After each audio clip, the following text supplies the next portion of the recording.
This is the Development Review Board for Burlington, August 6th. I will say that we take items up in the order they're on the agenda, unless we make some change at the beginning of the meeting. When we call an item, we ask that you come up to the table. And at that point, if you haven't signed in, it's helpful to sign in on the clipboard that's on that table there. And when you're at the table, we ask that you use the microphones and keep them fairly close because it is hard to hear in here. And we take testimony under oath so that people who are going to, the applicants and anybody else who testifies on a particular project, we swear everybody in per project at that point. I think that's it. So then the first item is our agenda. We have one change on the agenda. Is that true, Scott? The 39 Westward Drive application withdrew. Is anybody here for 39 Westward Drive? Okay. Other than that, we have no changes to the agenda, right? Right. Communications, we have minutes in our packet, which we should look at. There's some supplemental And handed out that's right, tonight the as well. supplemental communications on a couple of projects on our desk. On, well, let's see them, on 1073 Pine Street, 186 Willard, and 426 South Winooski.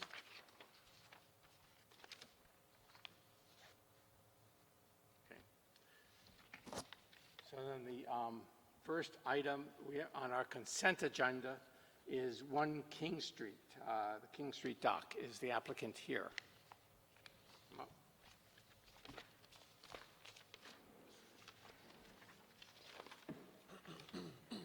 How are you? Good. So this is on our consent agenda, which means that if you've seen the staff report and they've recommended approval with a couple of conditions, and are you okay with those conditions? Yep. Yes. Does anybody on the board have any issues with treating this as a consent item? Nope. None. Nope. Is anybody in the public here for 1 King Street? I'd like to ask one question, if I may. Sure. On the site plan, you've got a nice curved rotary of sorts. Isn't there a stone retaining wall right there too? There's a stone retaining wall, makes up a portion of the outside radius that's on the northwest portion of what is shown as the circle. Okay. It wasn't showing on the site plan, so Oh, I'm sorry. I think that's okay. So we will treat this as consent. Can I have a motion from somebody for 1 King Street? Sure. On 19-1010CA 1 King Street, I move that we accept the application and adopt staff's findings and recommendations and conditions. Second. Second. Brooke, second. Any discussion? All in favor? Opposed? Okay, Thank you. you're set. Thank you.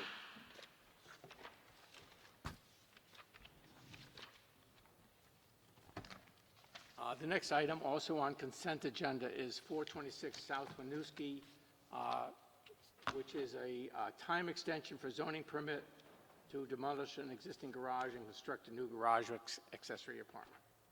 Brad, I think you skipped one, Apple Tree Point Road.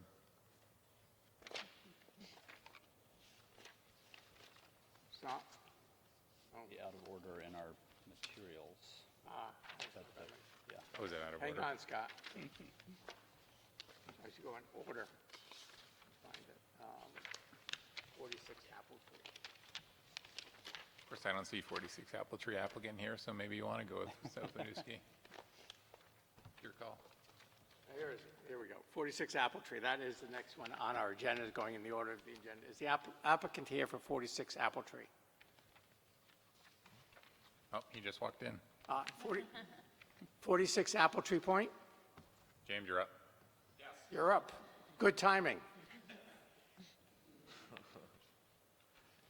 So this is on the consent agenda. Yes. Which means that the staff has recommended approval. Okay. Have you seen the staff report? Yes, I have. And you're okay with those conditions? Yes, I am. Thank you. Okay. Does anybody on the board object to treating this as consent? Brad, I would just note briefly, Conservation Board looked at this last night because of the quote-unquote wetland. They recommend project approval as is and noted that the pond is not a wetland. Okay. Really? Really? It's on the wetland map. Can we attach those to our Yes. findings? Yep. Good. Is anybody in the public here for 46 Apple Tree Point Road? No. Looks like a nice addition and project. Thank you. I have a motion on 46 Apple Tree. From Sure. somebody. I'll do it again. On 19-1026CA, 46 Apple Tree Point, I move that we approve the application and adopt staff finding recommendations and conditions. Second? Second. Any discussion? All in favor? Opposed?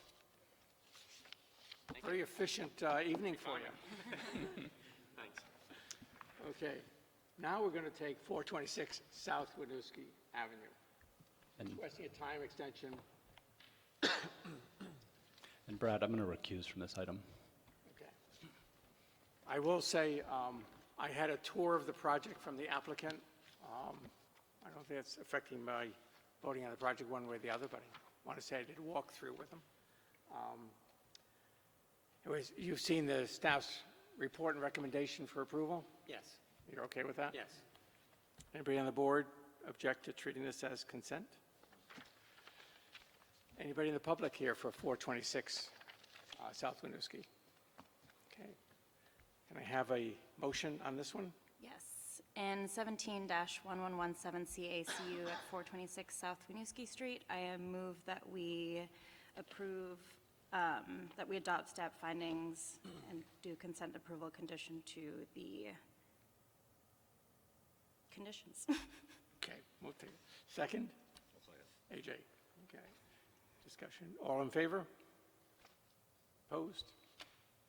Okay. Moving right along on our consent agenda, we have 1891, 1893 North Avenue. Is the applicant here for that? This is reapplying for something that was approved previously. Is that true, Scott? Yes, this is a case wherein extensions have been granted but exhausted. The project is underway, so they're seeking approval for it again. Okay. So this is, again, recommended as consent. You've seen the staff's report. Is that true? And you're okay with those conditions? Yes. Okay. Anybody on the board object to treating this as consent? Is anybody here in the public for 1891 North Avenue? Okay. Can I have a motion on this application? Sure. Let's see, we're on 20-0025SD, 1891 through 1893 North Ave. I move that we approve the application and adopt staff findings and recommendations and conditions. And second on this one? Keenan? Any discussion? All in favor? Opposed? You're approved. Thank you. Thank you. I suspect things will slow down a little bit now. Next, as a public hearing item, the first item is 1073 Pine Street. Is the applicant here? Have a seat. And I'm going to swear in the applicant and anybody else who intends to testify or speak on this project. You want to raise your right hand? And you swear to tell the truth and whole truth under pain and penalty of perjury? Okay. So, do you want to introduce yourselves? Sure. And again, you have to pull the microphones close. And maybe My tell name us- is Andrew Jope. I live at 1073 Pine Street. I'm his wife, Sylvia Jope. Do you want to go through anything on the project, or do you want to have us ask you questions? Seems pretty clear. I mean, as you have in front of you, we're applying for 3-bedroom short-term rentals through Airbnb. We used to rent out as part of our duplex to long-term tenants, and we're switching over to Airbnb. Okay. And you live on the property, correct? Correct. Correct. You'll stay living on the property? Yes. So maybe we'll start with questions from the board. Anybody have questions for the applicant in this project? We do have one letter from a neighbor here. So is this already listed on Airbnb? Correct. Yes, it is. How long has it been listed on Airbnb? About a year and a half.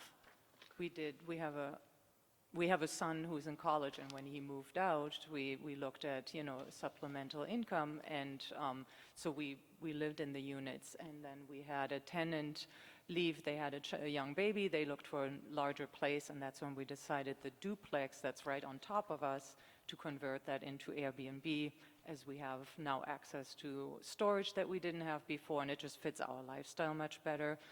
And yeah, that's the project. And Scott, can I? Go ahead.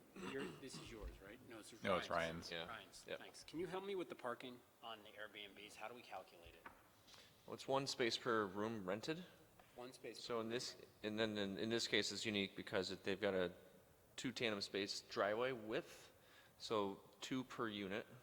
So the duplex, so there's 4, but they're taking the 2 bedrooms and the 2 bedrooms and the 2-bedroom duplex unit. They're going to rent those out short term, so the parking is the same.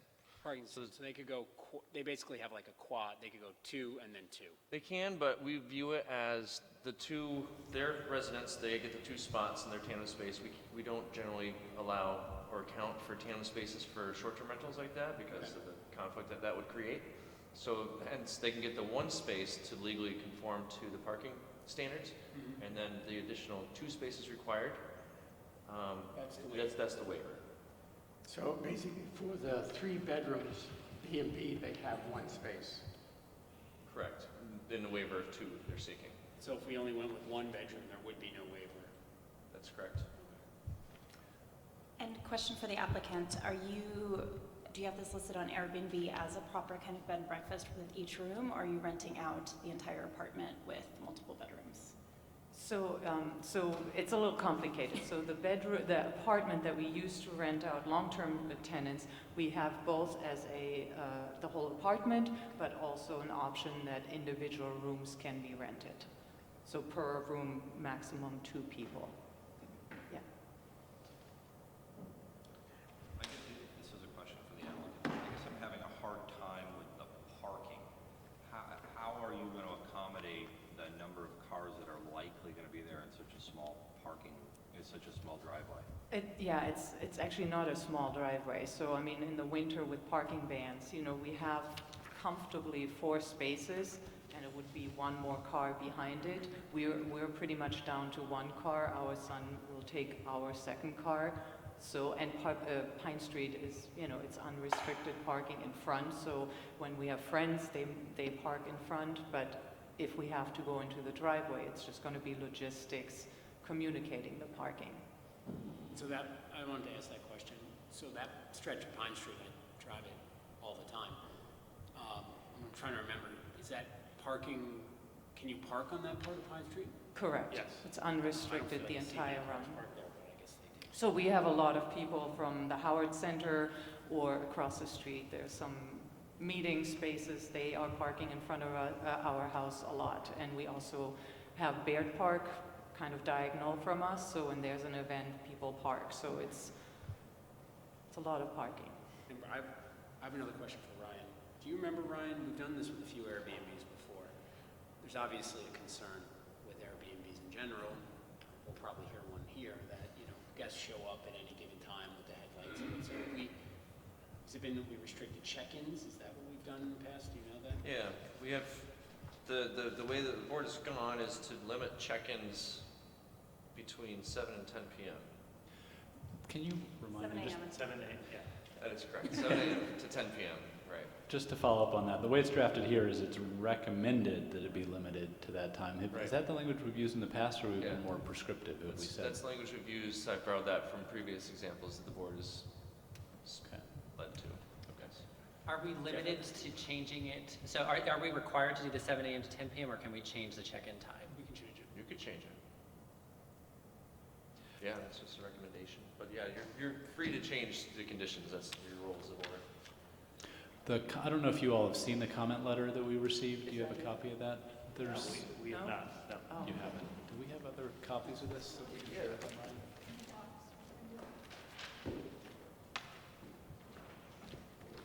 I think one of the concerns that is expressed is just confusion about where to go. This looks like it's from one of your neighbors, and they apparently have had some people show up at their house trying to check in for your Airbnb. Do you have any? We do. I think we have a really good system. So we also, on the listing, that's one of the comments. It's always very clear check-in. I can imagine that maybe in the early years, there, when we just kind of like in the early days, that we were trying to figure out, okay, how people are finding us. We do have a lit up star right in front, and I always let people know if you come after dark, make it super clear, because when you drive by, you see it, but it's not so obnoxious that it's blinking or anything. Okay. So I think it might have happened in the past, but I think it's pretty visible. Because we get it too, we don't want people to be creeping in other people's driveways at the end, and we live there, this is our home too. We don't want any unexpected people at the wrong door. Okay, thank you. This is a question for the applicant. What kind of house rules do you currently have in force? And in particular, if you could speak to what kind of rules you have regarding noise levels and the control of noise with your guests. Yeah, so I mean, we do have like both in our house rules, which are printed out in each room. We say, indoor noises between, I think, 10 and 7. We make people aware. People sleep here, we live here. And that's listed both on the listing, it's on the house rules, which you can access electronically. And because we live there, we don't really get people who want to go into town for parties. They are very often parents of students, visiting family. We have personally in our house never had any noise issues. And can you address their concern about there being 4 bedrooms for rent on Airbnb? We took one down after our discussions with our neighbor. We were doing 4 in all honesty, and then we took one down, so it's now 3. Thank you. Ryan, is front yard parking an issue here? No, they've got the depth to meet the first parking space behind the front wall of the house. Front yard parking. So that's the first space. You mean? Right, that's the first space. I know, this is very confusing. This is the thing we fought about. So you can have parking in the front yard. Once the first space is met. And in this case, the new space of the ADU space would also follow that front yard setback as well, so. So once you satisfy one parking space outside of the front yard setback, the second car can be in the front yard setback. Yeah. So what do we do, like 3 hours of conversation for in the whole North End? What's that about? Because that seems pretty I simple. missed that meeting, apparently. I did. I guess Is that what your question was? that was my question, yeah. I mean, I'm still very confused by it, but I think that's where we ended up with, and I can't say it makes sense, but I think that's consistent. On your parking management plan that you submitted, basically what you say is if you have extra cars, park them on the street. That's basically what you say. I mean, you sort of talk about, you can, you're near the bus and you're near other things, but basically you say if you have extra cars, park on the street. If You don't really say, please don't bring cars, we don't have room for them, which to me might be a more accurate way to say. You're asking for a parking waiver. Part of that to me implies that you have fewer spaces than is recommended, so that you may need to say something to your guests about how many cars you allow on the property. That's not what's in your parking management plan. Okay. I mean, are you saying we have to do that, or? I'm just questioning the parking management plan as being a parking management plan for having fewer spaces than is recommended. It's your plan, so you can say what you want with it, we get to vote on it, but Yeah, I think what I tried to make clear in the parking management plan is like, okay, so when we're at full capacity, meaning that we have our 2 cars and then we have 3 cars for guests, then you're correct. That's 1 car that can't fit in the driveway. And we But ask- technically, you have 1 car for guests. You don't have 3 cars for guests. In terms of the parking layout, you can only have 1 car for guests. That's what now you may be able to squeeze more in there, but you really don't legally comply with the ordinance for more than 1 car. So once you have that 1 car on your site, you don't have any more appropriate parking for your guests. 1 guest car. 1 guest car. That's So it. Is that because of the tandem space issue? Yeah. Right, okay. Yeah. I mean, that's the whole thing with the parking waiver for 2 spaces. You don't get the 2 spaces once you get, I mean, you can use them. I mean, you can park 20 cars in your driveway, you can squeeze them all in. But we have to do an approval based on some number of cars. And the number of cars we're going to base our approval on is 3 cars. 2 tandem, 1 other space. That's what we can approve. Could I ask a clarifying question too then? So how would you regard, if we are a 1-car family, right, does that, and that frees up one of the 2 spaces allocated to us? I don't think so, because Is that transferable to the short-term rental? Isn't it every single-family residence has to have 2 spaces, and that's the problem, because we've had that question raised, because a lot of us, have single-car families, but the problem is, it's a permit that sort of runs with the land, and the zoning regulations say, single-family residence, 2 spaces. I'm a single car, and can't say that this house forever has a permit for the owners only having 1 car. Brian, I have a question for you. Sure. If the 2-bedroom unit was rented out as a single, like there's a 2-bedroom apartment that's being rented out as 2 bedrooms, 2 separate bedrooms. If that was rented out as 1 unit, would that change the parking calculation? No, it'd still be 2. Okay. 2 spaces. Bedroom. And I will add, one thing that was not mentioned in the staff report, because it didn't seem too feasible, but it's possible, is the stacked parking possibilities, so they could count those 2 spaces, so long as the owners are there to be the valet of the space. That's right. That's part of your parking management plan. You can have a valet parking, which done means that you have to move them. Yeah. Like they have to leave the keys, right? Yeah. This is a question for the applicant. It might be helpful for us to understand sort of the volume of people that are using your Airbnb, and in particular, how often you're at full capacity versus, what is your average capacity, throughout the year? So I did look at some of the numbers, so summers is definitely busier, so I think last I checked was 60% of capacity of the available times. It's definitely more the weekends, Fridays, Saturdays, in the week it's hit or miss. Winters are less, May through August is probably the fullest, and again, I don't think it was ever over 60%. 60%, meaning like 60% of the days, not 60%. Yeah, of the available days offered. And that's full capacity, you're saying? Yes. You have an open permit on the addition of the duplex, is that correct? Yeah, that's listed here in the conditions. Yeah. We're closing that, the inspector was just out at our house today, so That was a 2000 and, I don't know, I see that. 2001, correct. Yeah. And I don't know if you. The building permit on that is closed. We just Yeah, never we closed have the the- zoning permit. Can either you or Ryan speak to, there was a comment raised about whether a portion of the driveway was required to be removed and whether that was actually removed as part of that application? The front, there was a bump out, Okay, and that is removed. There's plantings there. okay. Yeah. Bump out. And there was a bump out in the driveway. When we purchased the house, it was it looked like it was for 5 cars or more, and it just kind of fanned out to the side, and Like the corner house on the Pine Hill. It seems to me there's going to be a lot of cars driving in and out of that driveway all the time, and probably at the most inconvenient times, weekends, nighttime. How do you answer for that? I mean, what's the plan? I mean, with technology, it's been really easy communicating with folks. I'm self-employed, so I would say 60% of the time I work from home.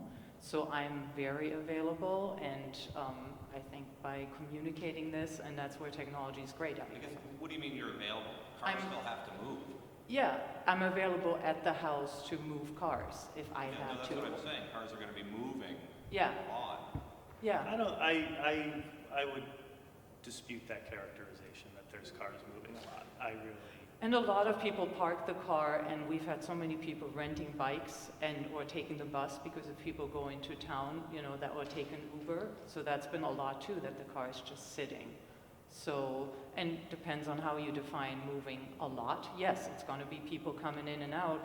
When we had renters, they had 2 cars, a newborn baby, they were in and out, same thing, and we had 2 cars at the time. So there was a lot of in and out, just the same, I would say. Probably even more in and out, less just parking. So question for the applicant. How many people that use your Airbnb actually come with a vehicle versus those that are taking, say, the bus or a taxi from the airport or wherever they're coming from? I mean, it's a pretty high percentage. Like 85, Yeah, it's 80, maybe 85. 85, Yeah. 80. We get some like who fly in and take an Uber or something like that. But I mean, I would say, yeah, like a pretty high percentage are driving. Out of curiosity, so you rented this as a duplex for a little while? We like bought it as a duplex. 20 years. something Yeah. like that. Yeah. And out of curiosity, is it just that it's more profitable to do it as an Airbnb? Oh, absolutely. Yeah. We would be like, yeah, we had long-term tenants. It was great. They had a baby. They needed more space. And we also gave them a lot of storage room, which since we converted to a workstation for myself, we have family. It's been incredible to be able to say, no, we're not going to rent during these days. It's been for our lifestyle and having a kid in college. And I think we were really, to our defense, we're very comfortable hosts, and we live there. That's our home, so. But it is true that Airbnb or B&B, it's not really Airbnb, Right, it doesn't really yeah. exist, but B&B is a conditional use, Yeah, and which means that, we're supposed to evaluate the impact on the quality of the neighborhood and things like that, and that's why the yeah, question. Yeah. absolutely, yeah. Maybe we'll take a break, or does anyone have more questions? Because I think there's people from the public who want to say something. Maybe you can take a seat and Yeah. let other folks come up. And if you want to come up and introduce yourself and say what you want to say.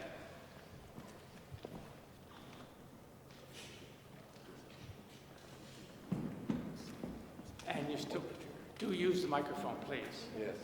My name is Dan Reagan. This is my wife Allison Reagan. We own the property at 1069 Pine Street, right next door. This is our son Joshua Reagan, who lives there. And I'll let you introduce. My name is Dina Frankel, and I own and reside in the house at 1061 Pine Street. And you wrote the letter to the... I did. Oh, okay. Thank you. So, I would like to, this is Allison Reagan, and I'd like to begin by describing the neighborhood for you. The lower pull the microphone closer to you if it's more comfortable. The lower end of Pine Street is all single-family homes, and while there are some rentals on the street, there is no other household that is doing Airbnb, and there are a lot of children on the street. The traffic from the Airbnb that has been operating next door has been significant. It has deteriorated the quality of our life and the life of the occupant that lives in the household. There is consistent traffic. While I don't quite understand the metrics of 60% occupancy based on the number of days available, it is significant, where to the point that even this summer, there were occupants for the Airbnb that thought our house was the Airbnb and parked in our driveway and were walking around the house. The current listing is that folks can arrive up to 2 o'clock in the morning, which again, the car doors and the talking amongst how to enter the Airbnb is heard and noticeable.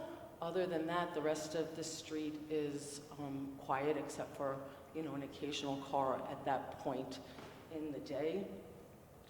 Some of my concerns around granting this, approving this request is the fact that it's a very transient population, and maybe Josh can even describe some of the Airbnb guests for you, but I have significant concerns about young children living nearby.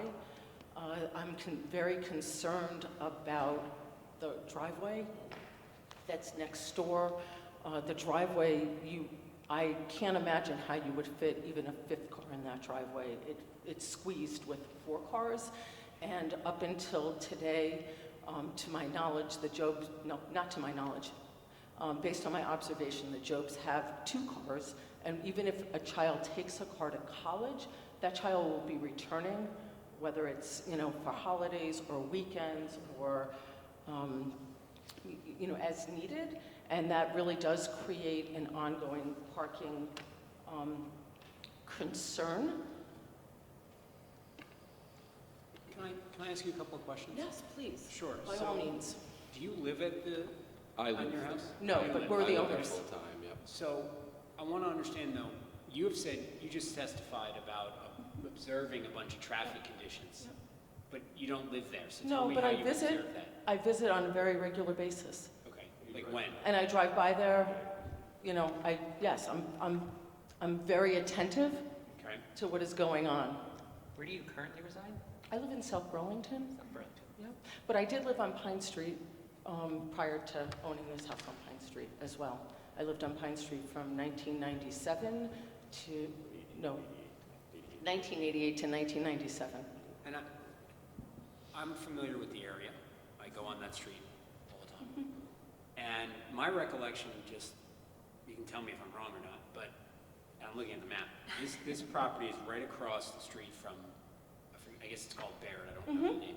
Aren't those not single-family homes? Those are townhouses to my, Townhouse, run like by the duplex style?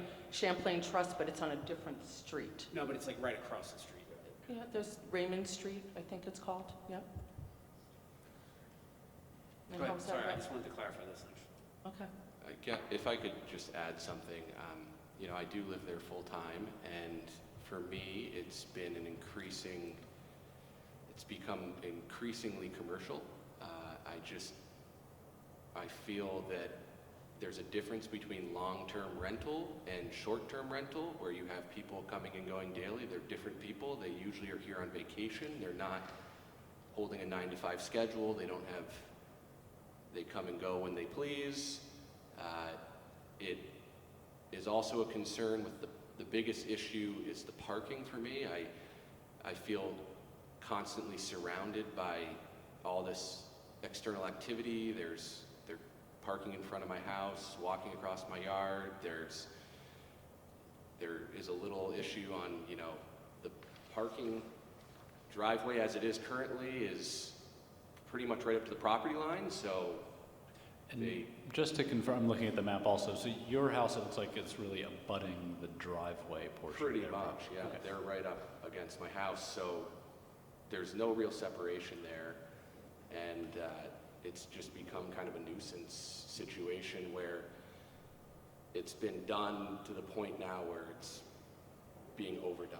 It's just, there's so much activity and it's being so commercialized, it's turned into a business. And as somebody who lives in a low-density residential neighborhood, I would like to keep it low-density residential and not commercial. And I also feel like we've done a lot of work on this property to fix it up and make it nice. And in my opinion, this is a detractor for future buyers. My property value is going to be impacted by having this going on next door. Can you talk a little bit more? You said that there were people walking across your yard. So you're on the other side of the plantings, is that correct? So is it people, no? No, I think you might be looking at the house on the other side of them. We are On the driveway. We are on the driveway side, so they park in front of our house and walk across to get to the rental. Thank you. And do you know where the boundary line is? The boundary line's It's about a foot and a half off of their driveway is the property line. towards your house? Towards my house. There's the 5-foot buffer has not been followed. Where you live, That's Were you living there while it was a I duplex? was, and I had no problem with the long-term rentals. I knew them, they were nice people, they came and go at normal hours, it was consistent. I had no problems at all until the 4-bedroom bed and B&B started, and then it just became like just way too much activity for not enough property. How long has that been going on? Well, according to the Airbnb listings online, there's reviews dating back to like early 2018. Can you describe the frequency and turnover amongst the people checking in and out when that happens? It happens at all hours. Definitely, I notice it more later in the evening. I'm home, I'm having dinner, there's people coming and going. The weekends are very busy. But for instance, the other night I was at home and I witnessed 4 vehicles pull up, 2 people in each vehicle, and they all walked into the house next door. So, you know, it was just a little disconcerting. It's just too much activity for me to live unimpeded, really. So I'm not begrudging them for wanting to rent. I just feel like it needs to be done in accordance with the regulations and also with the idea of let's keep it in moderation here.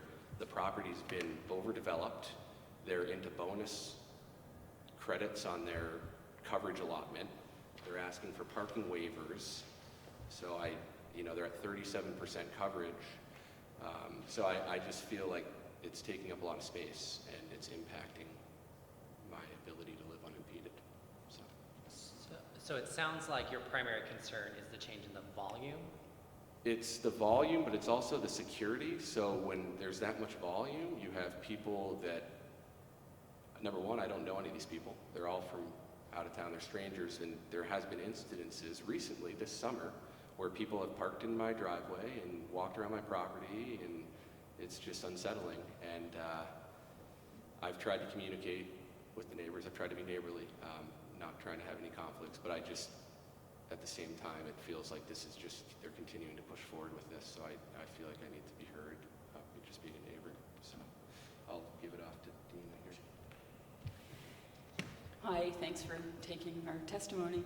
I live on the other side. I'm 2 houses away, and I work in a home office, so I'm in the house most of the time. We have our windows open, and so we hear, well, we don't have any air conditioning, all the noise outside.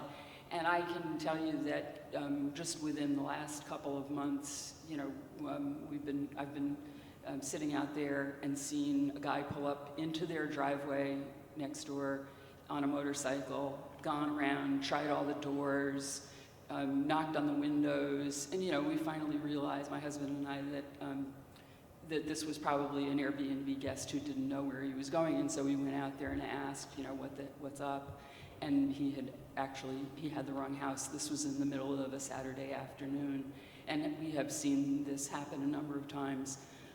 The parking is also, I think when people don't live in the house and they arrive and they're on vacation, they just don't understand that when they get out of their cars and they're, just come from a nightclub at midnight, that the noise outside is disturbing the people who actually live in those houses next to the Airbnb that they've checked into. So the noise is really, it has been a significant problem over the time that the volume of Airbnb traffic has been as it is.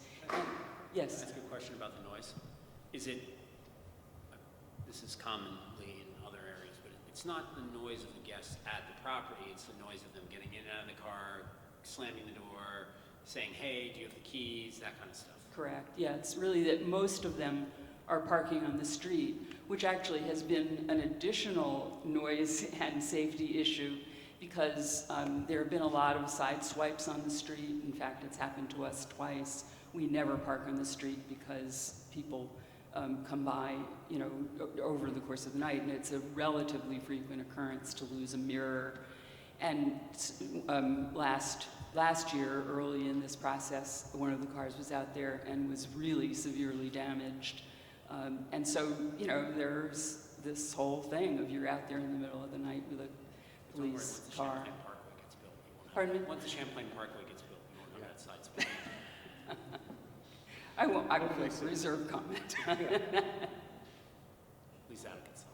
Yeah, so it has been a significant impact in terms of noise, in terms of strangers walking around on the property, and the practice has not matched up to the requirements that may be listed in the rules and regulations. Can I add just one piece of information? They market the rental as no on-site parking, plenty of off-street parking. And perhaps that's one of the reasons why it's so noticeable, but that's in their listing. I've got it printed out. So I just thought I would add that. And I would add this as well, that although technically, I guess by the rules, they have enough for 4 cars, it really does not fit 4 cars. In order to fit 4 cars there, you really can't open doors and get out properly. Obviously, the whole thing about being able to come and go, it really is problematic, so that's why they ask people to park on the street, because it's not practical to really park in there. And in fact, because their driveway is just about on the property line, originally it was on the property line.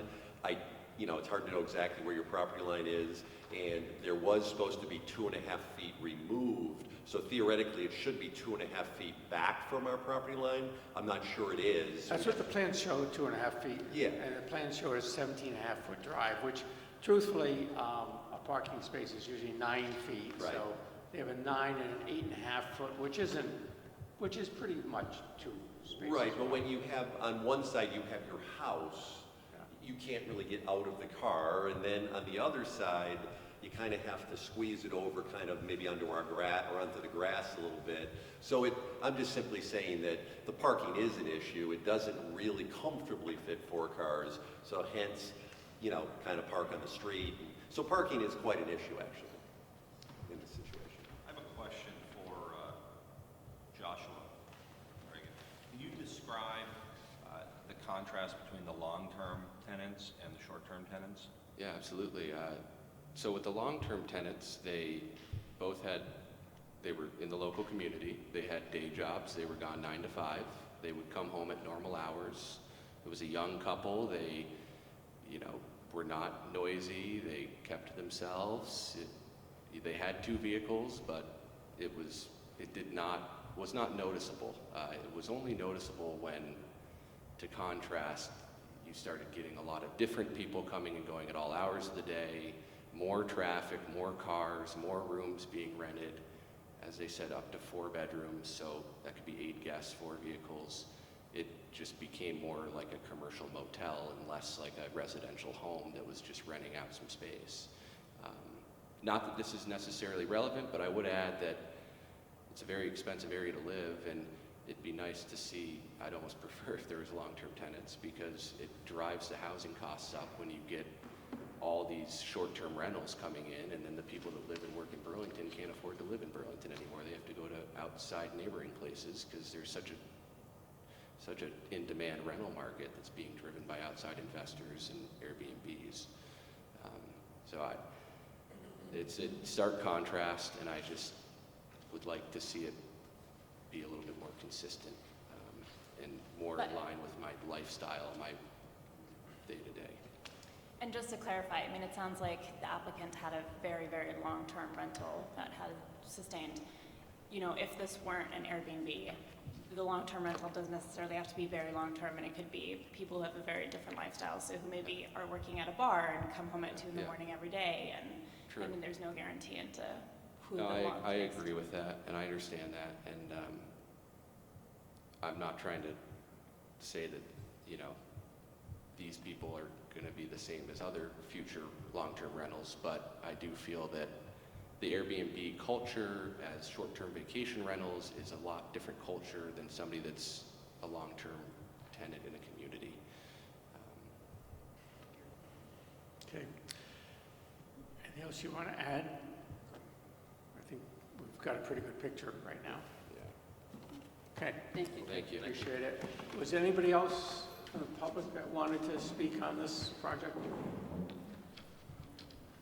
Does the applicant want to come back up? Yeah, you can come back up. I just want to suggest that, if I were you, I would not take this personally as much as these are the issues we hear in neighborhoods like this with B&Bs. And this is a pretty universal issue. Yeah. Right, yeah. And No, and Josh isn't telling us anything he hasn't told us to our face, so I don't, yes. Dean hasn't said anything to us, but, so, I guess a couple things.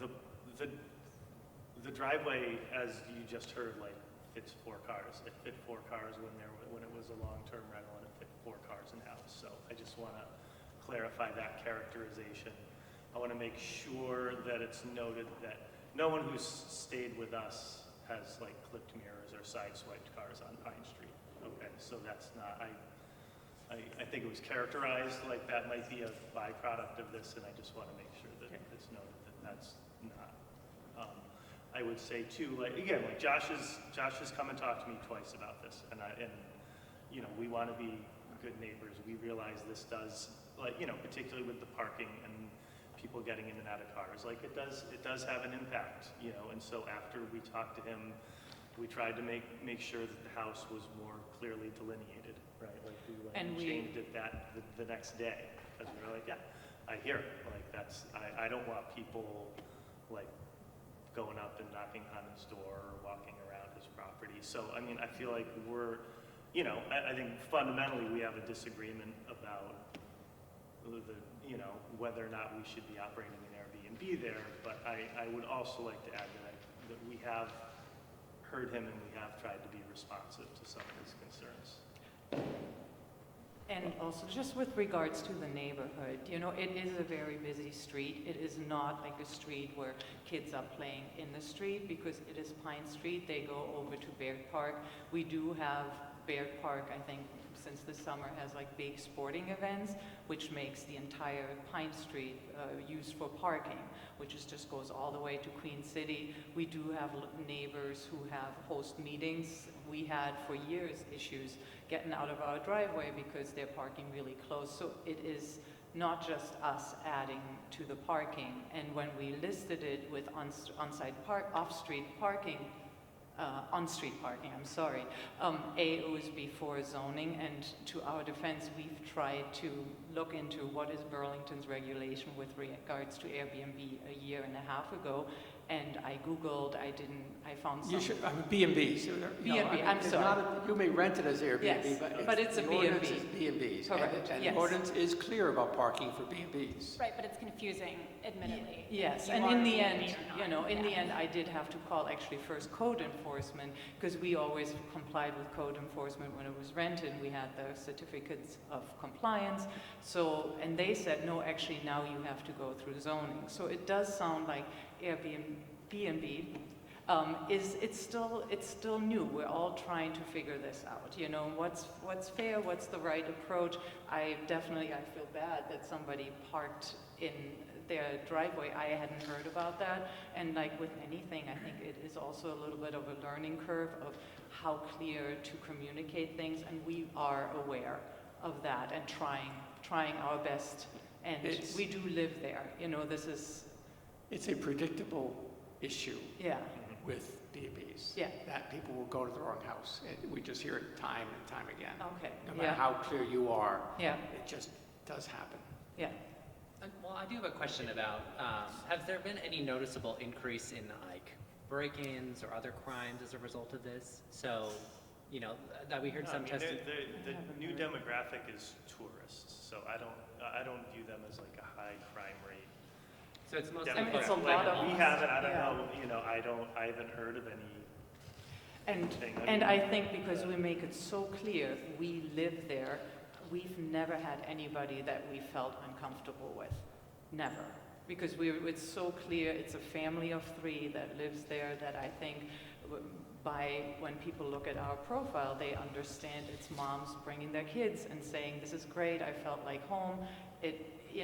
We need to be comfortable. I don't want to live in a house where I have potentially some strange people walking through. So it is, you know, we have not felt up to this point uncomfortable with anybody, because I think the people that would come here to party or have whatever business, they would not go through Airbnb and book with us. What is your check-in process? So we do have hidden key lock boxes that upon confirmed booking, we disclose to them, and they're out of sight, so they're behind a screen door or they're behind a wall bend that only people who have that information would know about.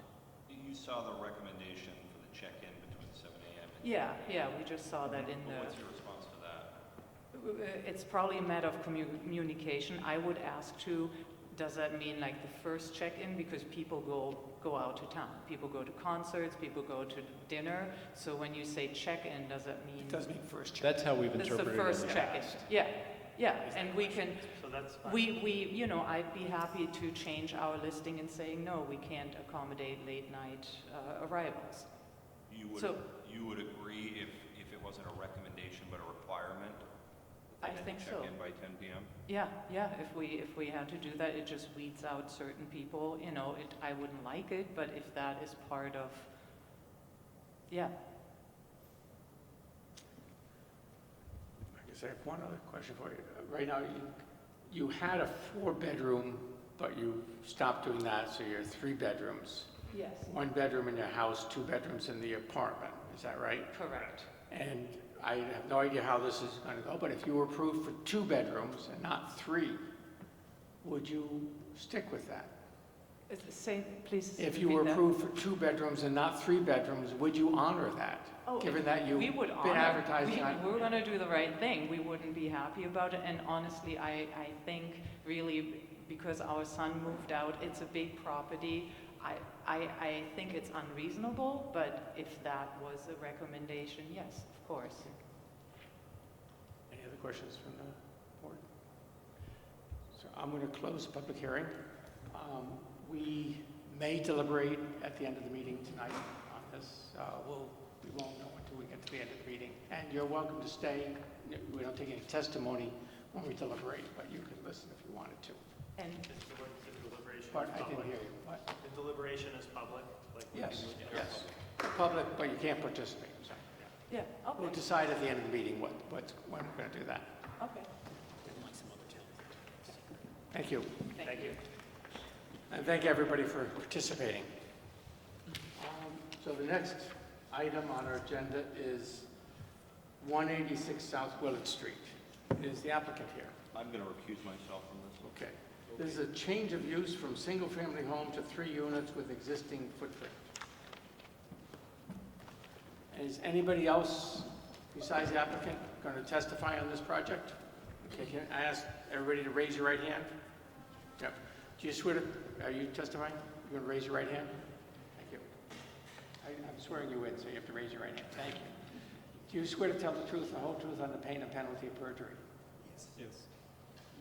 Okay. So Brad, just briefly, if I may, one of your supplemental communications tonight is an amended driveway and parking plan for the Yes. property to show the parking, bike parking, and a widened driveway and a potential division of the shared driveway. Thank you. Do you want to introduce yourselves? And Yes, my name is Ilya Korolev. I'm representing Paul Cotton, who's here with me. We're seeking approval for conversion of single family into 3-family. There's no change to the footprint of the building. There's no change to the number of the bedrooms or bathrooms of this property. There's an existing 3-car parking that's been approved in 1995. Currently, the curb cut is shared with a neighbor, so we propose enlargement of the curb cut to isolate entrance to the property on our side of the property only, and we're adding some additional bicycle parking long-term and short-term as well. if you widen the lot, as that's what this is showing, changing it to park the cars, there's a big tree at the beginning of the driveway. Is that tree taken out with this change? There's existing telephone pole, which we had asked utility company to relocate, and we got confirmation that it's possible. That's the pole shift. So I was looking at Google Earth, maybe it's an old photograph. Was there a tree there at one point? No? There actually, you're correct, there was a tree there at one point. Okay. Many years ago. It's been gone for a time. It died. So this plan has to get redone to show retainage for the parking. There's that very nice retaining wall along the thing right now. Right, this retainage is existing. It's going to have to be redone. Can you clarify why? Are you asking what I mean? Yeah. Well, if you look at your drawing, the cars are hanging out over the top of the wall. Correct. So the wall is going to have to be redone to conform to where the cars are shown. Oh, so the car, you're saying that the tires of the cars can't hang over? They're about 3 feet or 4 feet up in the air. Yeah, I got you. I think the cars are Maybe the overlaid in the cars wrong are spot. placed further forward in this drawing than they have been for the last 25 years. Okay. Good. Does the board have any questions for the applicant?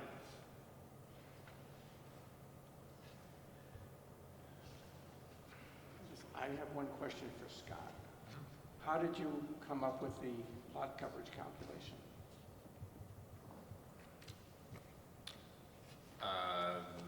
Nothing was to change in the staff report, so I pulled it from the permit record. Okay. With this proposed revision to the driveway, coverage will seemingly increase a bit, but at least eyeballing it, there appears to be room under the 40% ceiling to do so. Okay. All right. Nice. So you put it from previous permits? Yes. Though it does look like they're swapping some paved space for green space. There may be no net change now that you mention it. They're saying 63 square foot of walk to be turned to green space with the new 63, so. Is the yeah, intent no there net to change. maintain the same level of coverage? Correct, intend to maintain the same area of coverage by reclaiming it from some paved areas.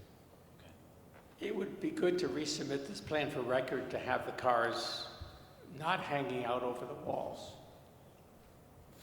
If you can do that, that would. Yes, we can do that. Thank you. For the record, the conversion of 65 square feet doesn't push the lot coverage over 40. Okay, great. It's just that. Any other questions? Yeah. It looks pretty straightforward. Somebody from the public want to comment on this? Do you want to, Dave, do you want to come up? Do you want to take a seat and?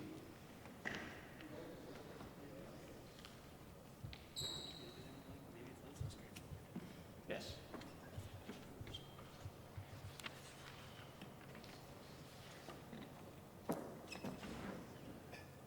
Hi, Brad. Dave? Yeah, my name's Dave Bork, and I'm the direct neighbor with the Cottons right here. My address is 190 Jackson Court. It's not on South Wood Street, but we share the access to our properties or driveways. So I just want the board to be clarified. I got the report today. It just stated that there's no alterations, or the only alterations are limited to the new AC compressors and pads. But as Scott noted later on this afternoon, he said that he sent this revision for the parking act, for the access to the lot as it's drawn. So I just wanted the board to know that currently the property line, our property line is basically 70% of that access. And the Cottons, they've been our neighbors for 25 years, great people, great neighbors, and they drive over our property line to get in and out, not a problem. So I just, it's a change of use from a single-family home to now a tenant house. I just want to clarify, make sure that we do have the proper access for both properties. Can you just clarify where your property is? I don't know that we have a map that would show us. Okay, so Well, there on was this a diagram we have, Yeah, that's the one that you have now. There was a revision sent on Thursday from the architect. You guys don't have that? I think this is what What are we you got. asking for, Dave? Oh, no, he's asking for clarification. We have the original plan, and then we have what was submitted, I think it was yesterday maybe, provided to you and the board. Your property is east of the 1E6 Willard. Yeah. You're on the east side of the driveway. Yes. Okay, that half. And their change was to get full access without encroaching on your property. Exactly. That's all I want to do. Yeah, and they're And having, that's what they want to do, and that's exactly what is drawn. Yep. it says widen a 16-foot curb cut off your driveway. Right, yeah, that's the best way to do it, and that's the way it's drawn, and I think I just want to make sure that that's what the zoning board is looking at, and will approve it under Great. that condition. Thank you. And yeah, you do have to move the utility pole. Okay. I guess that's it. Do you have any questions? Any other questions for the neighbor? Thank you, Dave.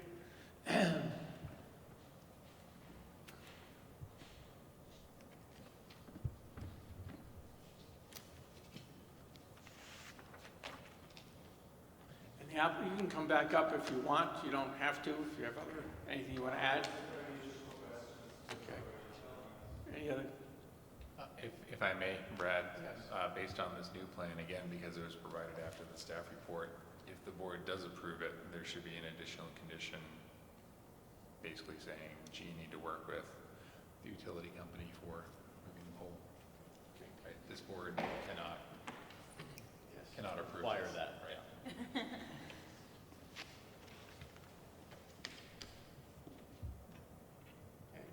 So with that, we are closing the public hearing.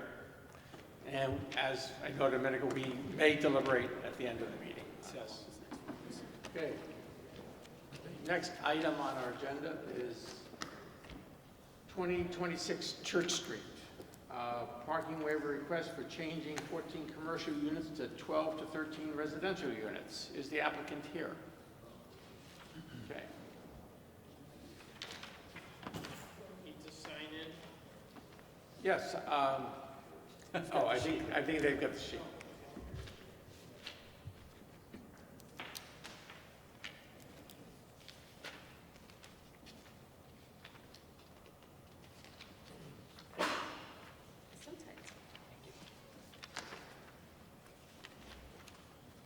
You can introduce yourself and if you want to get started on that. Absolutely. And I guess I'll ask, is anybody else going to testify on this project, 2026 Church Street, besides the applicant? No? Do you want to raise your right hand? I'll swear you in. Do you swear to tell the truth and whole truth under pain and penalty of perjury? I do. Okay. You'll get the clipboard back, I promise you. If you want to introduce yourself. My name is Greg Chaffee, and I'm the owner of 20 through 26 Church Street with my wife. And you're converting it to residential units? We'd like to, yes. On the upper floors? On the, is it the upper two? Second and third floor. Second and third floor. There's the clipboard. What's there now? Commercial units, right? It's a mixed use of office, beauty salon. Upstairs. Upstairs, yeah. And so the people from the office, they theoretically would have to park somewhere, and they just sort of figure it out. Yes. Yeah, it's the same as the retail store. They come downtown, they find a spot. We have no, There's no real change. we have no exterior elevations, we have no exterior photographs of this, right? That's correct, yeah. Those are lacking. Are there any exterior changes planned as part of this? No. Other than maybe, paint and clean up and things. Start with the board if they have questions for the applicant on this project. Can you just speak a little bit to how you're planning on, what you're planning to say to potential residents about parking? What do I plan to say to potential residents Yeah, about to the parking? tenants, yeah. That hopefully they don't have vehicles. Okay. That's going to be our primary goal is to, since they're within a block of the public transportation and several different, there's parking that the architect did a plan for. What our goal is to have people possibly live, work either in their units or work downtown, and that their occupancy will not add to the traffic downtown. You know, we can't guarantee that, but that's our goal. Okay. You're not, obviously not providing any parking for a number of these units. So if someone has a car, it's their responsibility to find parking for Yes. that. And it's, right, that's not unusual in the central business district to waive parking. Waive parking spaces? To my knowledge, not entirely, but I don't have the history to recall past projects. How does one enter, how do they enter the apartment building? From where? From Church Street. Number 22 has a door to the staircase, and one ascends the staircase to the second floor, and then there's a spiral staircase going to the third floor. Winding staircase. Winding. Code-wise, it's different. Okay. No. Can I ask a question about Church Street traffic? I notice trucks and stuff loading up and whatnot. For move-in, you know, is that commercial vehicles only, or if someone wants to move into one of these apartments, can they bring their U-Haul to the front? How does this work? One can move in Church Street between the hours of 7:30 and 10:30, or any other reasonable time as determined by the Church Street Marketplace. But every day, 7:30 to 10:30. other than Sunday, 7:30 to 10:30, the street is open from the top block to the bottom block. Now be communicated to residents as well. Beg your pardon? That would be communicated to tenants? Oh, yes.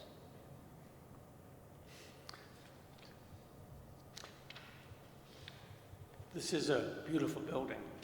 Thank you. You know, I guess it's actually one of the oldest ones, 1874. And so I just want to stress that there are no exterior changes as part of this application. The only possible exterior change would be in the rear. We're going through Public Works as far as egress, and we removed one means of egress from the rear, and we may have to replace it with a different, but it wouldn't be visible from the front of the building. That's that rear stairway that would exit into the parking area behind the building. Yes. And would that have to come back for us, Ryan, or? It sounds like that'd be administrative permit. Okay. Even with the historic element? Correct.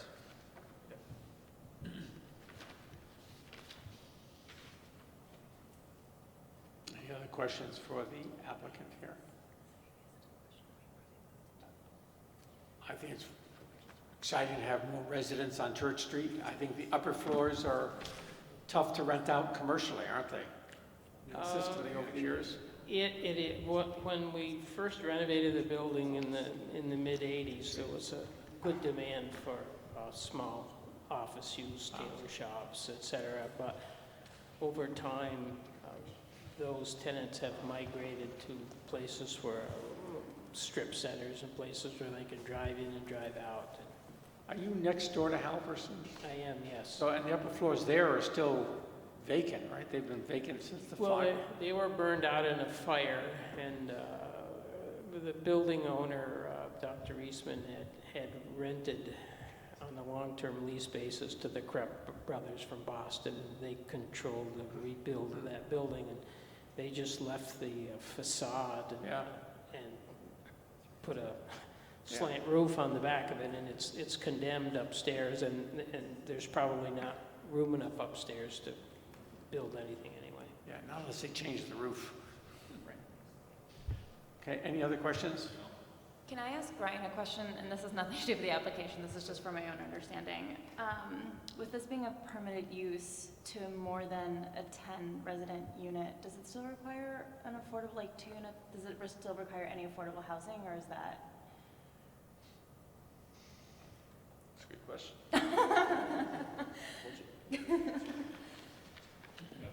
The number is higher, Zariah, for conversion, I believe. Oh, okay. In fact, I'm sure it's higher. It's not the standard 5. I don't feel like I'm asking a dumb question anymore.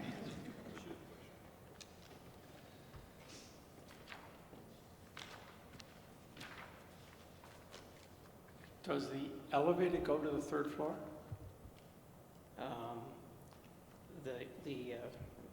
The foot elevator goes to the 3rd floor. Foot elevator? Yes. What's that? The stairs? Left, right, left, right. No, there is no lift in the building. Good catch. And you're not Pressure requiring... with these 10, Zariah. Good catch. Good thing someone's paying attention. So 10 requires. Yeah, it requires inclusionary. Yep. 15% of 12. Is that in, but here's a question. If that's not a condition to what's before us, is that okay addressed administratively? No, we would add it to, as a condition, But our- an approval. But our review is limited to the parking waiver. But we won't, we wouldn't Because it's, approve the permit. Because it's a downtown core and it's a permitted use. So we're not reviewing the conversion to 12 units, we're reviewing only the parking waiver. So would staff have to administratively make that requirement? No, you would wrap it all into this. We would wrap it all in. Just like any of the other administrative conditions. No. Your action, should you approve it, would be to approve the conversion to 12 units and the parking waiver. And by the way, you need to provide inclusionary. But we're not approving, we're not asked to review the conversion to 12 units, right? It's all, the development review report on this Well, is limited to the parking. if we want to tie ourselves up in bureaucracy, I don't. we can have the applicant come back and reapply No, we don't want to do that. separately. We don't want to do that. And come Whatever back in you think is September. best. Be conditioned. Changed his tune. I think we should do it now. Do you have any concern with us applying a condition that requires 2 of the units to meet the inclusionary housing standards? Yes, You do have a problem with that? yes. Why? Well, let me give you a brief history of this. We started this and our architect went down and had a sit-down meeting with the former Public Works, I don't know if he's the head or the chairperson, but Ned. So we got everything in line for Ned the way he wanted it, got ready to do our plan, talked to some people in the state.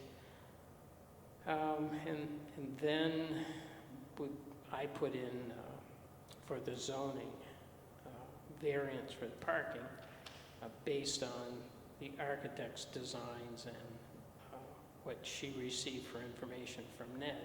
Well, recently she went down for a sit-down with Ned's replacement since he has retired. And Brad has given her an entirely different set of parameters as to now he says that we have to have handicapped accessible units in an adaptive use of an historic building for the 2nd and 3rd floor, which you realize is an impossibility. But yet if we go over 3 units, we have to have that and additional conditions and additional conditions. So if that is a requirement, there will be then more and then more. So if you want to approve the parking waiver, I would appreciate it, along with the conditions that were listed already before this hearing. And if you don't want to, that's all right also, because you'll be piling more and more and more upon us, and we simply want to do a simple thing and provide housing, and if we can't, then we can't. So this wouldn't require a change in design? Oh, it's already required a change in design from Ned to Brad. We're not going to be able to probably do what we want to anyway. I'm trying to follow how many units you have, and I'm looking at. Right now, we have 8 units on the 3rd floor and 6 units on the 2nd floor, for a total of 14. That's what exists now. Well, I'm looking at the plans we have. I see 1, 2, 3, 4. Looks like 4 units on the 3rd floor. You say 8 units on the 3rd floor? You may be looking at plans that the architect did for reconstruction, not plans as is now. Well, we have an existing plan here, too. If you have a plan that shows 4 units on the 3rd floor, then what you have is inaccurate. It's been 8 units up there since 1984. So what's the net increase in dwelling units? Net increase in what? What is the net increase in dwelling units? It's a net decrease. The net decrease in dwelling units. The dwelling units will be 2 less than the existing units there now. We're going from 14 existing units to 12 units. So there's apartments up there now? Beg your pardon? There are residential apartments? No. No, No, you're talking- saying units. He's but how talking many about residential units regardless of use. That 12 now, units, 12 residential units is what you're looking for. correct. And currently you have how many residential units? No residential units now. So it is a net increase of 12 for residential units. Right. Okay. My head is all popped. Okay, good. Yeah, mine, Yeah, when you say net increase, I don't know what you're Okay. It is confusing for us, I will say. I have a level 2 plan here that just shows and these are residential units, and it's got 2, 3, 4, 5 residential units proposed on the 2nd floor. I don't know what you have. This just isn't-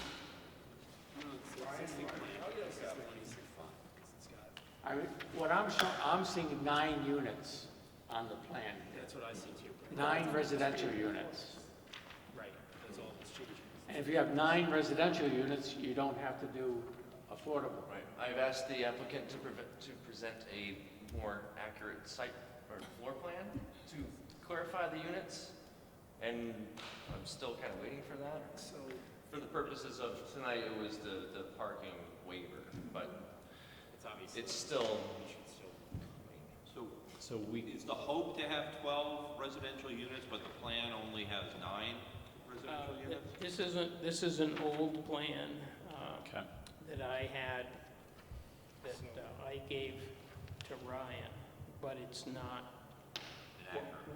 it's not accurate as of today. This plan was done, I can't read the writing on this because it's shrunk down. 2017. Yeah, this plan is 2+ years old. And again, this plan was done when Ned was there, and everything was okay, and now Ned is no longer there, and there's very little that's okay, so I don't know exactly what will be approved for. So the if any. request that's in front of us is just for the parking waiver. Correct. If he has other obligations under the zoning ordinance, those are not currently in front of us. Correct. The parking waiver is necessarily tied to a use. We Correct. cannot grant a parking waiver based on criteria related to an undefined use. So it's connected to, right now it's connected to 12 units. Correct. Which we don't have a plan that shows 12 units. We have a plan that shows 9 units. And My thinking is, should we continue this until we get a plan that shows 12 units? I think that may be what we should do, is continue this so that we know what we're approving, and if there, if it's 9 units, then we don't have to worry about the affordable condition. If it's, And especially if you're saying Public Works is still reviewing aspects of this, and that there may be other plan changes. at 9 units, excuse me for interrupting, but at 9 units, adapting the current use to the new use, we don't need a waiver. No, We're allowed 9 units. and that's fine, but my concern is if I give you I don't have a plan that shows what's actually the core basis of our approval, and that gives me, I don't want to do a 12 parking waiver for a plan that shows 9 units, and it may be an old plan, you may have new ones, but I think the way I'm feeling is we should continue this until we actually get whatever plan you want before us. I will note that you've heard no objections to the parking waiver. Right. But we have other issues we got to do this appropriately. Do we need a motion on that? I would only note that the next available meeting is September 3rd, so 4 weeks out as opposed to 2, the 20th is totally. Is that enough time for you to come back September 3rd? If between the architect and Public Works, they can come up with a plan that's acceptable to her and to Brad. We can continue it to further out.